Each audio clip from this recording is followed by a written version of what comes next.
গত ৩২ বছর ধরে পশ্চিমবঙ্গবাসীকে উন্নত মানের চিকিৎসা পরিষেবা প্রদান করে আসছে রুবি জেনারেল হসপিটাল। পূর্ব ভারতের মধ্যে সর্বপ্রথম রেডিয়েশন থেরাপি মেশিন চালু করে রুবি ক্যান্সার সেন্টার।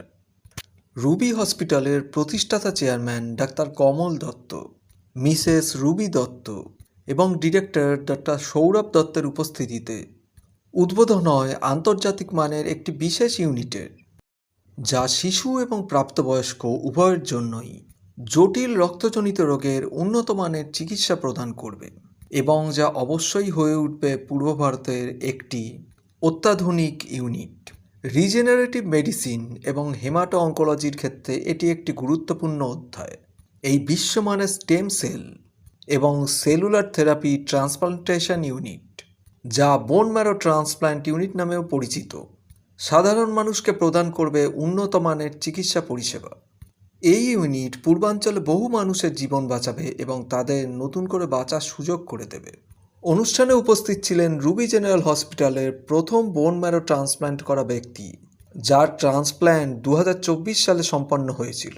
এছাড়াও উপস্থিত ছিলেন থ্যালাসেমিয়া আক্রান্ত ছাত্রী সৃজানী সাহু, যিনি ভবিষ্যতে সাইকোলজি নিয়ে পড়াশোনা করতে চান, যাকে রুবি জেনারেল হসপিটাল একটি নতুন জীবন দান করেছে। অনুষ্ঠানের আরেকটি গুরুত্বপূর্ণ দিক হল ডাক্তার ঐন্দ্রিলা বিশ্বাসের একটি সফল সার্জারির বিবরণ। ত্রিপুরা নিবাসী 17 বছরের এক আইআইটি পরীক্ষার্থী সৌপ্তিক ভট্টাচার্যকে এক জটিল অস্ত্রোপচার করা হয়। আগে এই ধরনের কেসে অঙ্গচ্ছেদ করাই ছিল একমাত্র উপায়, কিন্তু বর্তমানে অত্যন্ত পরিকল্পিত অস্ত্রোপচার এবং কাস্টমাইজড মেগা প্রস্থেটিসের মাধ্যমে লিম্ব স্যালভেজ এবং রিকনস্ট্রাকশন সম্ভব হয়েছে। রুবি হসপিটালের ইউনিটটির অনেকগুলো বিশেষ বৈশিষ্ট্য আছে, যার মধ্যে রয়েছে 6টি বিশেষ আইসোলেশন রুম, টাচ ফ্রি স্বয়ংক্রিয় দরজা, সম্পূর্ণ ইউভি পরিশোধিত পানীয় জলের ব্যবস্থা, ইউনিটের ভেতরেই critical care support system, stem cell product সংরক্ষণের ব্যবস্থা, উন্নত ব্লাড সেন্টারের সুবিধা এবং আরও অনেক কিছু। রোগী পরিষেবায় রুবি হসপিটালের এই উদ্যোগ নিঃসন্দেহে একটি যুগান্তকারী পদক্ষেপ।